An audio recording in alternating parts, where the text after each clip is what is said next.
Welcome to Om Times TV, a division of Om Times Media and Broadcasting.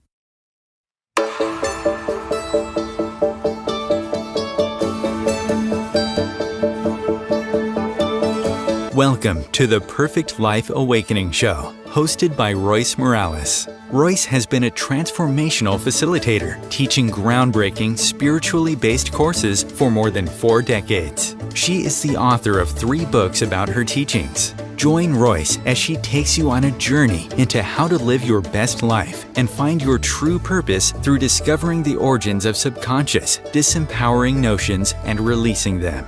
She talks with experts and inspiring people just like you who learned to trust their intuitive inner wisdom, which led to life-changing shifts. Today, her guests live an empowered existence and are helping change the world to a higher consciousness place based on truth and love. You deserve to awaken to, align with, and embody your true self and live a life filled with love. Transform yourself from triggered to empowered and create your perfect life. Here is your host, Royce Morales. Hello, welcome to my show. I am so excited to be here today, chatting with an amazing creative person with my co-host Jackie Stratton. And we are just going to talk about creativity and how trauma gets in the way of creativity and all kinds of interesting things. But before we get started, I want to mention that even though we're talking about creativity, I personally feel as though we're talking about getting in touch with our true purpose, tapping into what we are supposed to be doing here, envisioning it, knowing it, taking action, and really trusting the process. And even if you believe you have no creativity, you do. And I'm sure that Andrew is going to talk about that because he was one that said, I don't have a creative bone in my body. So, and me being an art major and my entire life, I was an artist, I owned a gallery, I understand a lot about creativity and a lot about the fears that it brings up and the unworthiness to do it, and how can I compete with all these great artists and all these beliefs that we have about creativity, and we'll talk about. And hopefully our discussion today will inspire some of you to trust your creative process, trust the journey, and to know that, like I said, we all have creativity, even if it's just, what am I going to do with my hair today, or what should I wear, or how should I arrange the pillows on my couch? It's all creativity. And I think that, I always think about, gosh, what would the world be like if we didn't have creativity? If we were all like tapping into AI and, and just not trusting that spark, as my guest describes it. And I love that word, spark. If we didn't trust that spark, what would the world be like without creativity? Somebody had to create stop signs. Somebody had to create programs on TV. It's all about creativity. So again, whether you know it or not, you are creative, and it's one of the most vital aspects of, oh gosh, Andrew can't hear. Technical problems. That's not a good sign. I'll just keep talking. Hopefully Andrew will start to hear. Can you hear me now, Andrew? Yeah. I've got you now, Royce. Yes, and I did hear the introduction. Okay, well, you missed my whole intro. But let me stop chatting for a minute here and just introduce you, our wonderful guest. And Jackie, just feel free to join in and ask questions. We're going to just ask a bunch of questions to Andrew. And let me just explain who he is. Andrew Newman is a conscious children's book author, and he writes the most amazing children's books. It's hard to find conscious children's books, really. But he did it, and they're wonderful. And he, let me just read all of this. He had this surprise discovery of his creativity as an adult. And again, he didn't believe he had a creative bone in his body.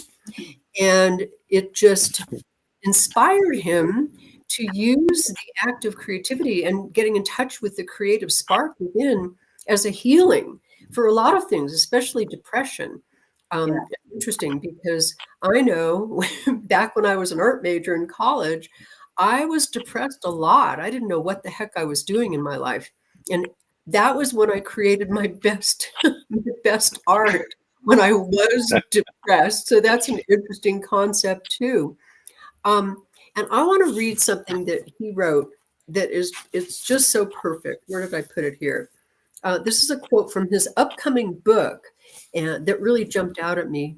He said, "It is a great paradox that in the depths of the dark aloneness of depression, you and I arrive into membership of one of the largest and fastest growing global tribes." And he calls the tribe of unexpressed spirits. We are all card-carrying members of the tribe of unexpressed spirits, learning how to shift the atmosphere of global consciousness towards our birthright, the freedom of self-expression. That is so powerful, and I find that when people stop themselves, whether it's their creative process or what they're here to teach or what they're here to understand or help people with, it kills us. It really does. It just stops our spirit.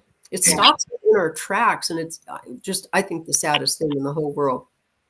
And of course, the remedy that Andrew is presenting is getting in touch with your creativity, trusting it, taking action with it, and doing something with it. So with all of that, Andrew, welcome. Jackie and we're thrilled that you're here. So let me first of all ask you, the burning question. How did you discover that you did have a creative bone, or maybe lots of creative bones in your body? How did you access it? Tell us that story. Royce, in my early 30s, I stumbled across first Reiki, and then the work of Dr. Barbara Brennan, which is she runs a school of energy healing. And I went and signed up for the school because when I went to the weekend workshop, I felt more seen and understood than I had ever been. And I showed up for this 4-year training with a whole lot of naivety about I was going to become a professional healer. And then one of the subjects was the creative arts curriculum. And the approach of it was to live with the attitude of an artist over the course of the year, and then once a year when we get together for school to kind of present what you'd created. And whether it was an art piece that hung on a wall, or whether it was something you performed, or whatever it was, there was this aspect of creativity in the process. Whilst we were, in other compartments, we were studying our psychology, the childhood wounding that we had, the developmental traumas, and how to help and learn to work with energy to help our clients. But this particular aspect of the curriculum was what gave me the most freedom, and I felt like I was plugged into a playground that I'd always wanted, never had. And it was a little bit like a kindergarten Eisteddfod, where there's people squawking out of tune on this instrument, but proudly, and it was like getting love for it. And it was such a restorative experience for my.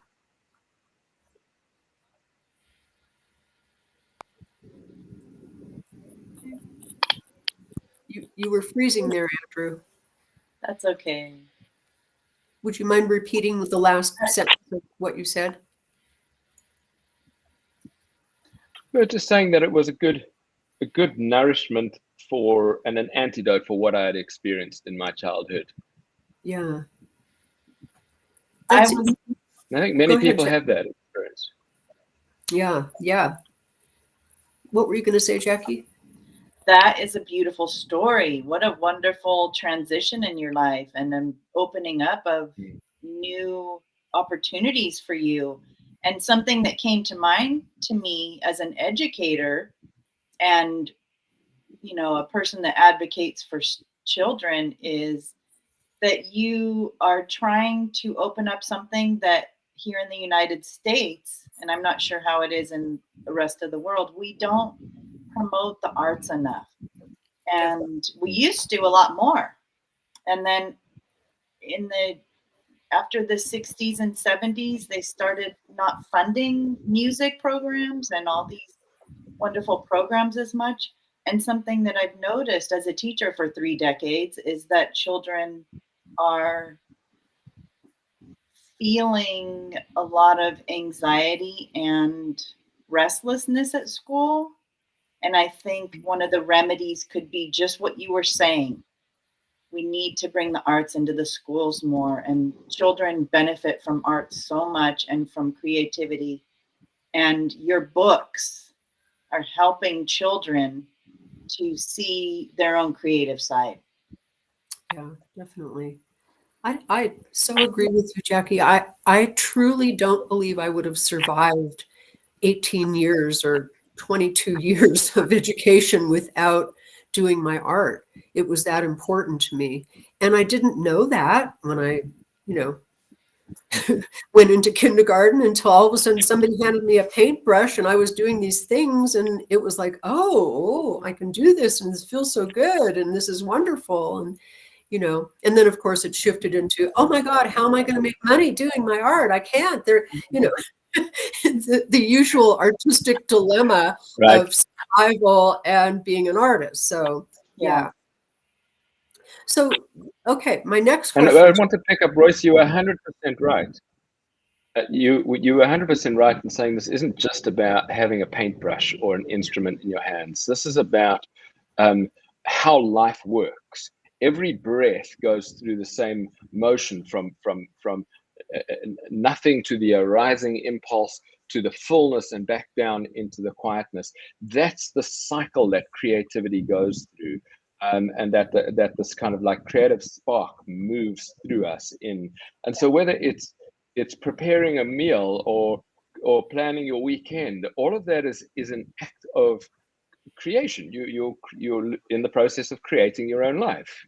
Yes. And I've heard this said, by the people who talk about manifestation and perhaps some of the spiritual teachers, but I haven't. To me, it's been aloof. I haven't been able to bring it down and to really see the mechanism. And this is which is one of the reasons why I started exploring this so deeply, because I want to understand this thing. Yeah.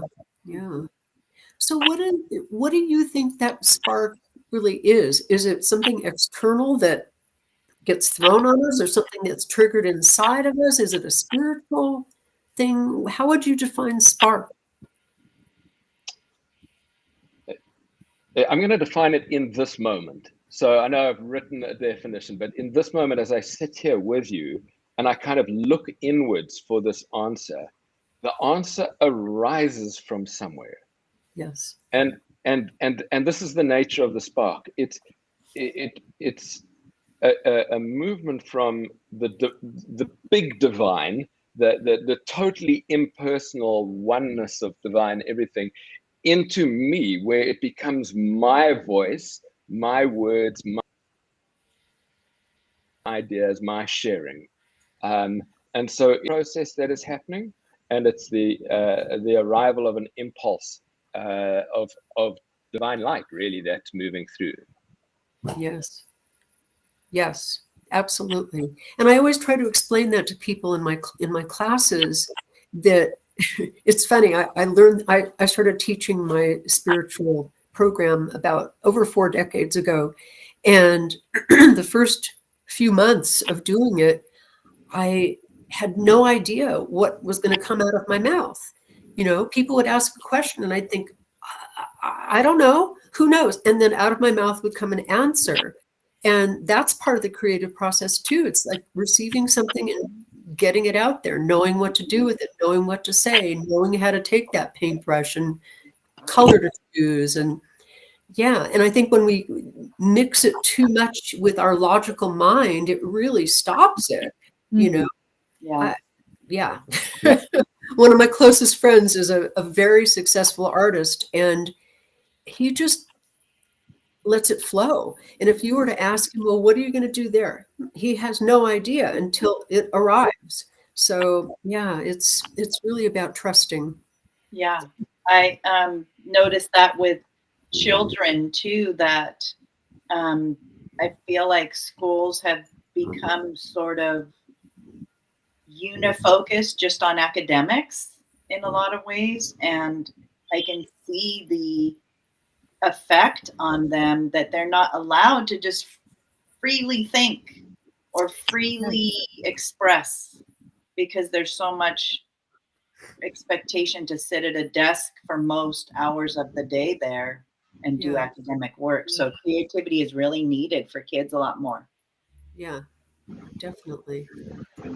So you talk a lot in your book, or your upcoming book, about trauma and creativity. How does trauma impact creativity, and how can it basically heal it or get past it through allowing the creativity to flourish? Talk about that. Yeah, so trauma sets up protection. Our safety system closes ourselves down. Our freedom of self-expression gets limited in an attempt to keep.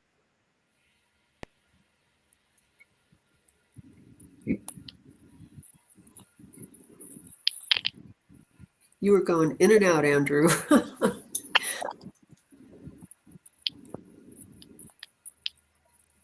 We heard everything up Yeah, to. I just wanted to catch up, see what you caught there.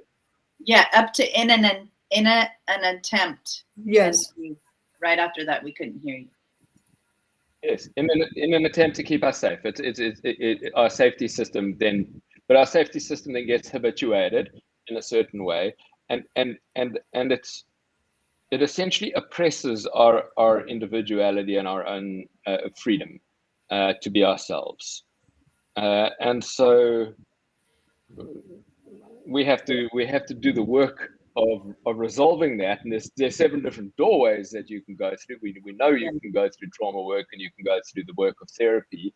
We also know it's hard work, it's expensive work, and it's painful work, because you can, as an alternative, go through the doorway of creativity and reinstate the flow that got blocked in the first place, and the freedom that got blocked in the first place.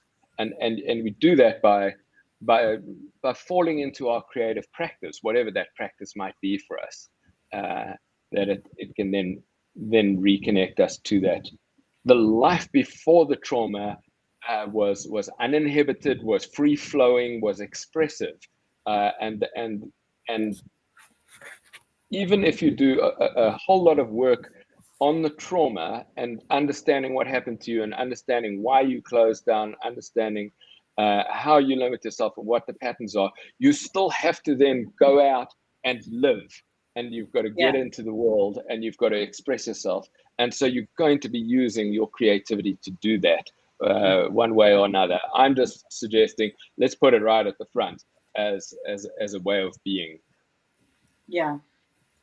It almost feels like when we do that, no matter what age we are, as you are doing now in your life as a man in the middle of his thriving life, using your creativity to express yourself and perhaps release past moments that didn't feel so great. I feel like that is such a wonderful, simple healing remedy for all of us to help ourselves feel better. It's such a natural, simple way to release pain or suffering or past moments that made us feel less than comfortable. It almost feels like it just kind of channels through you to release physically that energy that's in you. Absolutely. Yeah. Just on a little bit of a different note, my husband suffered a stroke about 10 years ago, and he was at a rehab hospital where they offered art classes, and he enrolled in one of the art classes. And at first he couldn't, because his brain was still adjusting to this, new way of understanding things, and he couldn't do anything. He couldn't even pick up the brush to do anything. And then in about 6 months, he started creating these masterpieces of art, and his work now is in a gallery, and he is part of a group of artists at this rehab hospital that they don't anymore, but they used to meet weekly and have a professional artist teach them stuff. And you could see the the joy and the release and the beauty that would pour out of them was just phenomenal. And some of these people couldn't talk. Some of them couldn't use their hands. They were, tied their hands to a paintbrush so they could use a crutch. I mean, you name it. They had so many physical challenges to do this, but they came up with these things that were just phenomenal, just phenomenal. So next question that I have for you is, how does the spark of creativity help us with depression? I was mentioning before that my best work came out of my depression as an artist, but how does getting in touch with and expressing ourselves help with the issue of depression that so many people are suffering from lately? Uh-oh, I hope he's not. I feel like Andrew might be frozen, so He's frozen. I can respond for a moment and see if he Okay. comes back in. I can see so much through children and through listening to Andrew's shares. Oh, there he is. Oh, go ahead, Andrew. Did you hear my question, Andrew? Sorry. No, okay. Depression, and yes, absolutely. Depression, and yes, absolutely. Look at the origins of depression, and for me, that's again a reevaluation, going back to this: how has my expression of self been stopped? Where's my freedom and my confidence that I can go out into the world and I can express myself? I'm going to be received. I'm going to be wanted here in the world. I actually belong here. I'm on the right planet. And so much of our experience then says, no, you're not wanted here. You don't belong here. You're actually not safe here.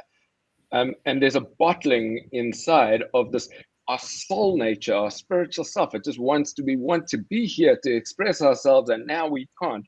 Of course, we're going to feel depressed. Of course. That's the recipe, surefire recipe for depression, and that's only on a personal level. We start stacking a personal level into our societies. We start seeing societal depression and oppression. I mean, think about, I grew up in apartheid South Africa, so there was just this blanket thrown over any person of color that says you're not allowed to whatever it is, and of course it sets up a response, and in that case, our health reacts to it. So there's a dilemma here, which is, Jacqueline, when you're talking, as we start to express ourselves, the first thing that happens is we bump up against our safety system. It's an old program. It was written a long time ago. We go, I'm here, world. I've got a great new idea. And the safety system goes, I'm not so sure about that, because my job's to keep you safe. And the last time you did this, it didn't work out for you. So the act of creative self-expression is in fact rebellious. It's activism against your old narrative, and it brings up the challenge. And so you.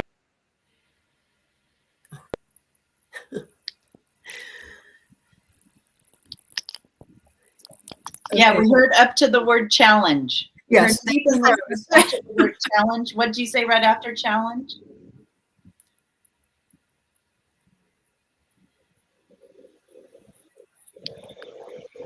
Technology is a challenge.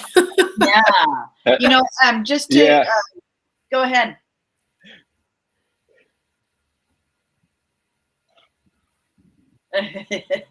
Well, I want to be cheeky and draw the parallel here. This is what it's like. We're trying to express ourselves and we can't quite get it out. It's just like this moment where the technology is limiting the bandwidth for us. Constantly being frozen. Yeah. As you're speaking, I was thinking about how we use the art so much to express so much pain and suffering we've been through as a human race.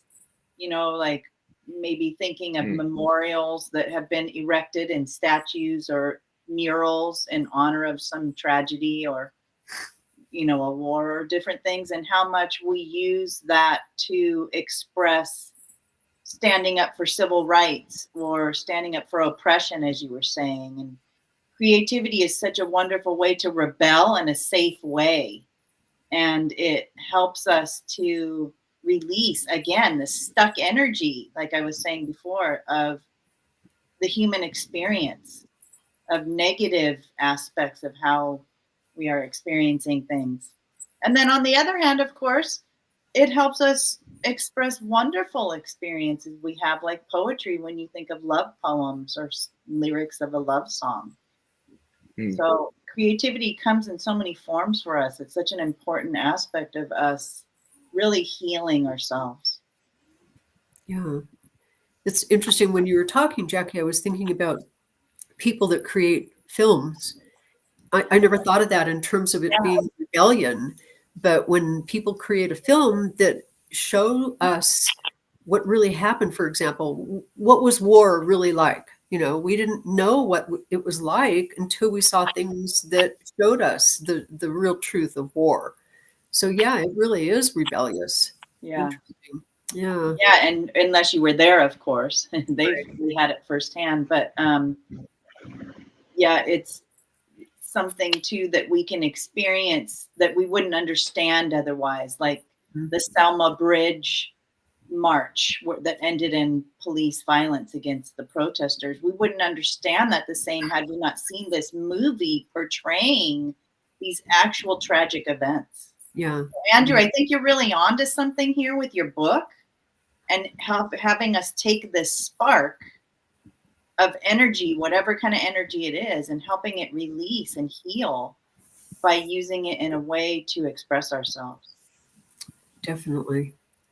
So why don't we take a brief break, and we will be right back with Andrew Newman, and I'm going to ask him about some of the techniques that he uses to unblock creativity and to get in touch with it, because I'm sure there's all kinds of fascinating things that you've discovered. And we'll be right back.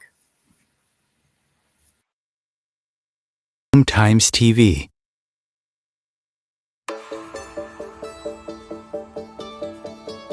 Do you crave joy but feel stuck? Do you go through life feeling constantly triggered and frustrated? Fear is likely the culprit, and subconscious fear is likely sabotaging you. Perfect Life Awakening is a time-tested, spiritually based approach to inner transformation created by Royce Morales. For over 40 years, she has helped people get to the origins of subconscious fears and ultimately help them find their true purpose and a life full of joy. Sign up for Perfect Life Awakening today at roycemorales.com. You deserve to go from triggered to empowered, shifting your life with Perfect Life Awakening.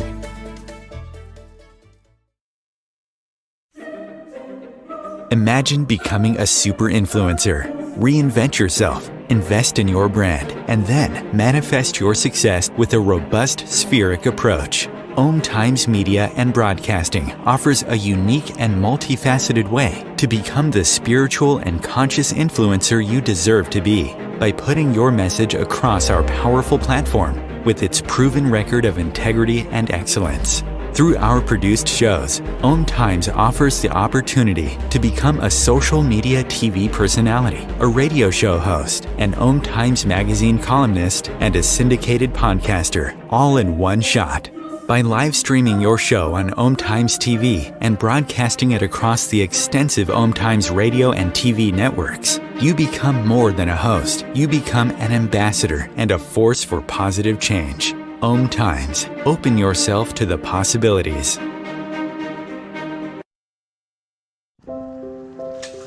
I want to eat apples and bananas. I need to eat apples and bananas. Why can't I eat apples and bananas? Support the Feeding America nationwide network of food banks to help provide meals to those in need. Join us at feedingamerica.org.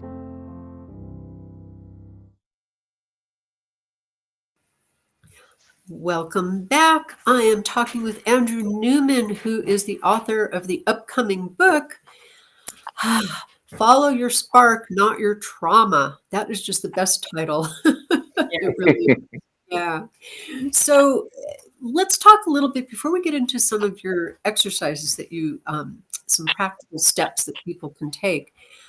What is it that really blocks us? I mean, besides the standard, whatever, just talk a little bit about what blocks people from their creativity. Well, we have to talk about the sequence of steps that come into the creative process. So when the spark emerges into us as this creative impulse, as shared already, the safety system is the first thing that kicks in. Right. At that point, we've got some discernment to do, and we've got to make a choice about daring to go forward. We have to commit. It's fairly impersonal if you think about it. It arrives as an idea. Hey, I'd like to do this. And the idea can go away again. But we have to make it personal. It's something that we'll take an ownership of. But then the moment we want to actually take steps in the world, that's a big leap. It's a threshold that takes it from the dream world of our interior into the reality of the physical world. And that's where hesitation and ambivalence and reassessment and constant reassessment, those sort of things come in, because we're trying to now predict the future. Our anxious self looks forward. We're trying to imagine how this is going to work out for us. And still at a later stage, the world's going to give us feedback and mirror us. And sometimes if you had a bad experience of feedback and you're not used to receiving it, or you can't discern yourself from the other in that moment, which is really a boundaries violation at a young age that would lead to something like that, then again, why would you put something else? You actually don't want anybody to come and give you that level of feedback. So these are things that we're just going to have to face at every stage. And so there's plenty of places where we can get hijacked, and that this can get ambushed in our attempt to express. And for each person, it's a little bit different. Some people we like some people don't want to do the reflections towards the end of the self-expression process. We have to slow down. We have to review what we've done, and if we don't do that as a step, we keep recreating new things, but we don't get the full satisfaction of what it is that we've been putting out into the world. Yeah. Mm-hmm. So what about the whole idea of doing something without expectation? In other words, I'm going to create this beautiful painting, and I don't care if anybody sees it. I don't care if it ever sells. It could land in my basement, and it doesn't matter. How do you talk about that in your book at all? Well, yes, it's very much why the title of the book is Follow Your Spark, because that's all I did. There was a moment back in 2010 when I sat down on a sidewalk in Scotland and I begged for poetry for the people of Haiti. And it was just after the Haiti earthquake. Now, I had this little bubbling impulse inside me. I mean, I thought it felt great. It felt enlivening. It also seemed a little bit silly. It seemed kind of risky, and I still followed it. And I sat down on that sidewalk, not knowing what would happen. I put out a sign, I put out my hat, and I said, "Donate a poem." And then I waited. Right, I waited, and I had to feel all these feelings. I don't know what was going to happen. So the first person who came past laughed at me and kept going, but he put £1 in the hat, and I'm like, wait, I made some money. That's not the worst result. The second couple to come past me put money in the hat, and she wrote me this first donated poem. And then the third person to come and speak to me was a police officer who asked me for my license. and there I was in it. I was in the unfolding moment of just following this little impulse, not knowing where it would take me. I didn't know I'd get 68 poems that day. I didn't know that the next day I would wake up going, I'm off poem catching, and think, oh, I need a URL. I didn't know that I would sell 21 copies of a book that didn't exist, which meant I had to make it. Okay. And I didn't know that one of the people who was writing me a poem turned out to be the mayoress in the village, and she chose to present her book to Prince Charles. Wow. Wow. Wonderful. All I did was say yes to that spark, and then continue to say yes. And it was an act of trust. I won't say that I had confidence. Confidence came, And later I went on. I've had 2,500 poems written for me at different events around the world now, and this is my belief that everybody has a creative spark, because I've seen it. I've literally witnessed it, and I love that the freedom of creating when you don't know why you're creating or where you're doing it, and you're not monetizing it. Yeah. That's where pleasure really lives, and if you can allow yourself to go to that, then it's nourishment and it's healing. That Wow. is an amazing story. It just gave me chills. I want to cry. know. That's amazing. Really I have amazing. to say that I have those sparks of thoughts like, oh, I should do this. And I really get excited, and then I don't act on them. Ooh, And yeah. you just inspired me so much because I know there's a reason I'm thinking those things. Yeah. And Andrew, that was a very inspirational, simple story that you channeled this important message from some higher spirit, really. And look what's come of it. It's turned into a whole book series. Yeah. Wow. Yeah. Wow. Congratulations. You Yes. listened to your spark. Thank you. Yeah, one book at a time, right? So on the kids' books, the first book was just a poem that needed some pictures, and all I did was go, oh, obviously we're going to make it, and then make it. And it was 3 or 4 years later before I wrote another poem that I thought, oh, this one needs some pictures as well. And so they came to me more than me going off looking for them. And again, each was an act of me following this arising impulse. And then later, when turning to monetize it into a business, now that's a whole different thing. Oh yeah. That's it's not as much fun, I can tell you that much. But it felt like, again, there was a deeper level of trust that now I could look at these collection of little sparks, going, oh, there's a story, there's another story. Wait, something bigger is happening. And it was if you were using the metaphor of fire and spark, it's like, oh, this is the flame. We've seen a couple of the sparks come off, but there's a flame beneath it, and it's still burning. So let me connect to that now. And they say fire releases energy in the soils and the plants and things around to help them grow. Not the wildfires that are being caused by climate change. That's something else, but natural fires from lightning and all those different things that have happened over the millennia. Plant seeds, basically, and that's what you're doing, is planting seeds of helping children to process how to be a better human, how to be a better citizen, and help our race evolve. Yeah. Wow. But that's what we're here to do. That's literally what we're here to do. We're here to expand our consciousness. We're here to bring in the new. That's what the creative process is. It's coming from this unmanifest into the manifest, into from the impersonal into the personal, and coming into the world. And that evolves our consciousness individually and collectively. You read something that I wrote in my book, Royce. I've never had that thought prior to writing it. I wrote it, and then when you read it back to me, I'm like, huh. I'm like, oh, that's quite well said.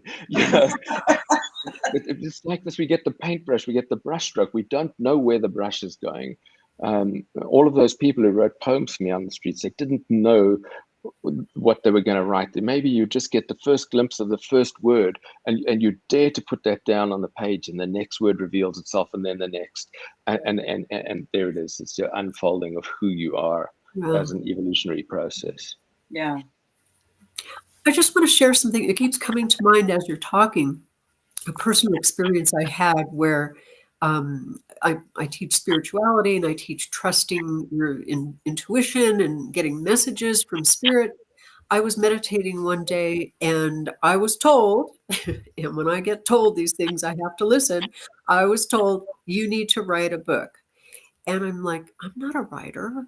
I don't have a writing ability. It just sounds like, no creative bone in my body, no writer bone in my body.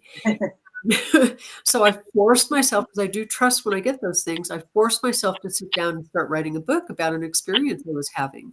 And every time I would sit down, it was like torture I couldn't get the words out, or I couldn't even get myself to sit down and start writing. Finally, at one point, I just said, forget it. I'm just not going to do this. And, all of a sudden, I had these excruciating pains in my hands. Hmm. I thought, what the hell? And I asked in meditation, what are those pains in my hands about? And it said, it's because you're not writing.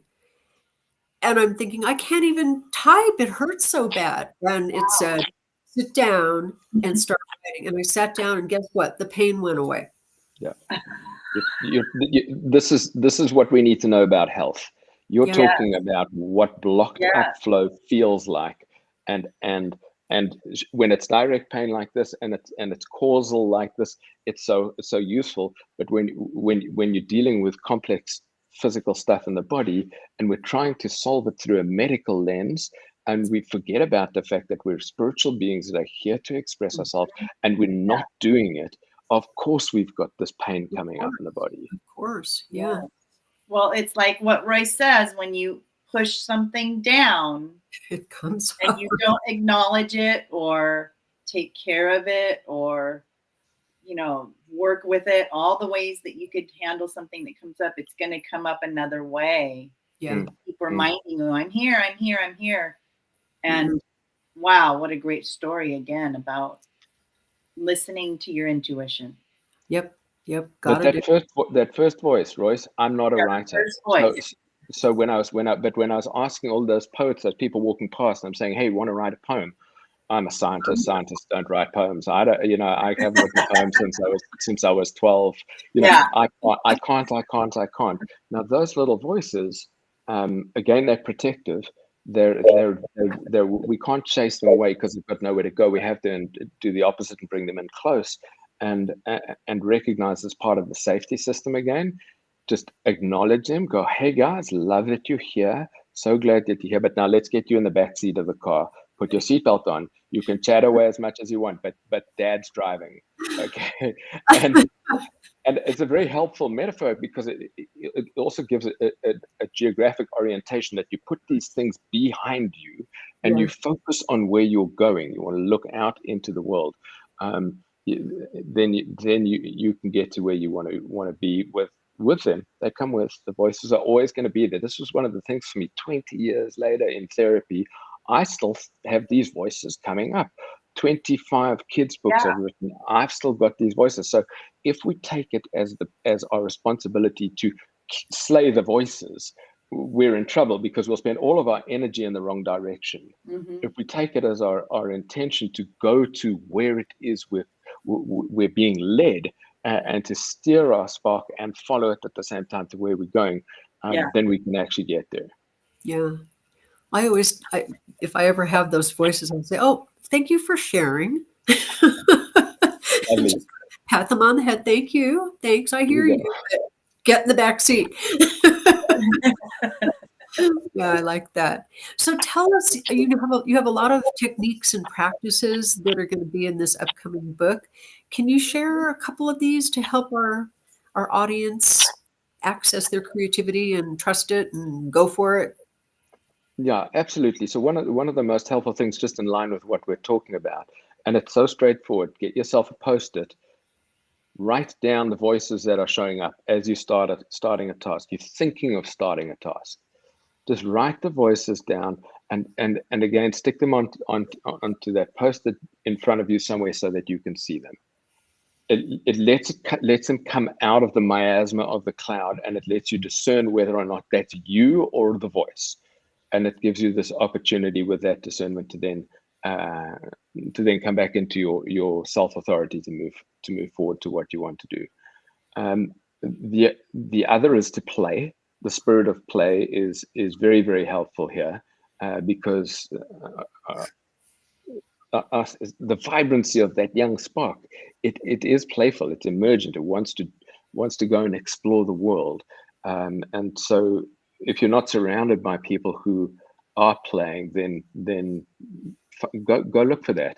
It's one of the reasons why I have a free creativity huddle. We get together on Mondays, and we check in, we meditate, we create, we celebrate, and we check out. And it's about not being alone with this idea of wanting to do something, and then at the same time having some sort of a body buddy to support, because we certainly, anyone who's got a half an ounce of ADHD is prone to get distracted and to go off in a different direction. And so we want to create the community of play around that. In the book and some of the material I'm developing now includes meditative guided meditations.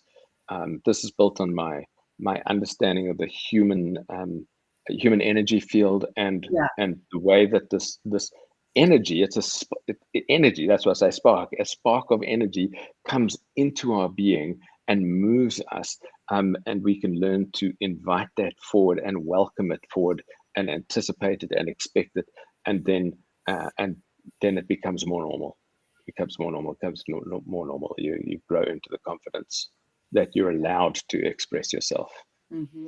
Yeah, it's like a habit. You form a new habit, a new commitment to yourself. It's kind of like a self-care, right? Yeah. Taking care of yourself and expressing yourself and getting it out and healing yourself and enjoying it, enjoying the moment, enjoying life, enjoying being creative and listening to those sparks come through.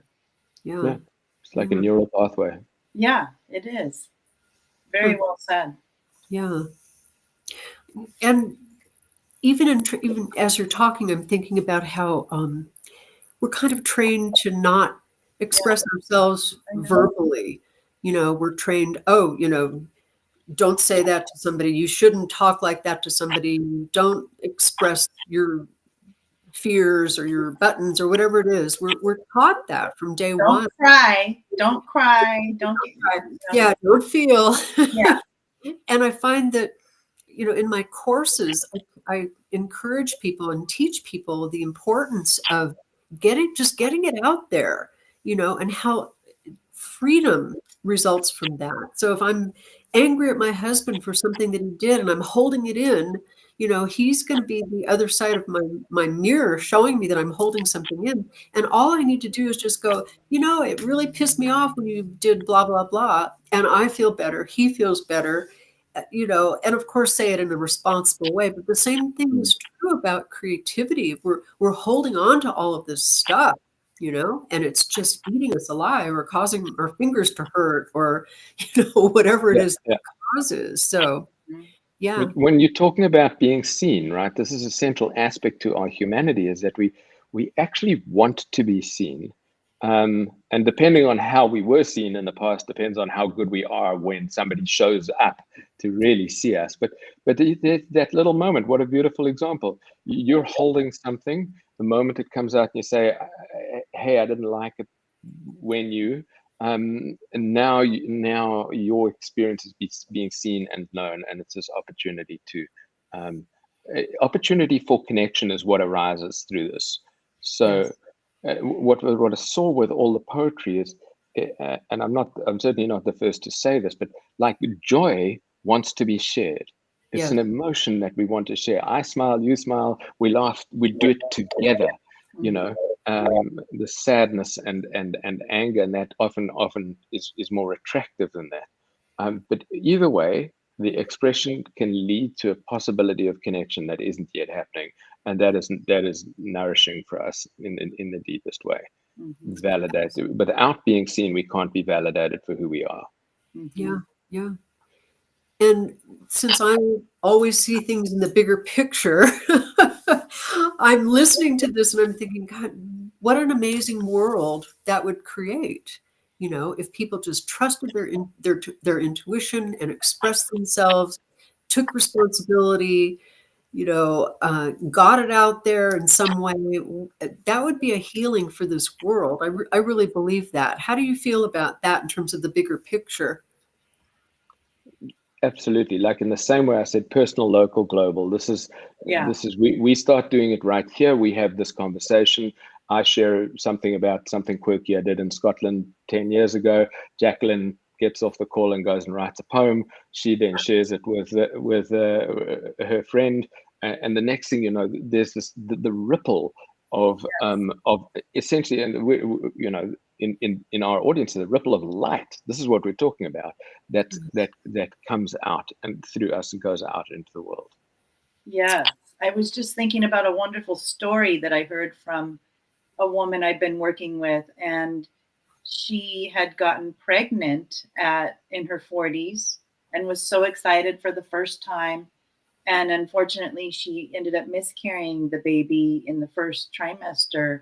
And she was so hurt and devastated and just sad. But she realized through a process now of, it's been 10 or so years since that happened, that she was actually birthing a business that she created. And the Oh, business wow. has grown, and she calls the business Sophia Business or whatever. It's like, and which was the name of this daughter that was potentially going to be her human form daughter, but Wow. turned into a business. And how she channeled that energy, that spark of sadness, right? It was a different kind of a spark, and intuited that she was supposed to be birthing something different than a baby, a human baby. It was something else, but she created it anyway. And it's amazing, and it's continuing to grow. Wow. That's amazing. So I know Andrew offer private work with people to help their creativity. Tell us a little bit about what you offer. Yes, Royce, I love working with folks one-on-one in order to help steer through some of the psychological material that will come up in the process of trying to move forward.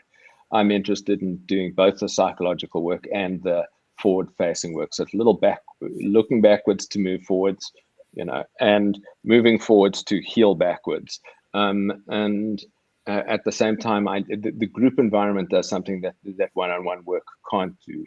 And so I have, and this is emergent, right? I'm creating all the time. So one of the things we've created is a program for people who want to write conscious kids books.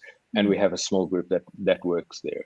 Another program that has run as a 72-hour creativity challenge that just got us into the room and stirring these juices.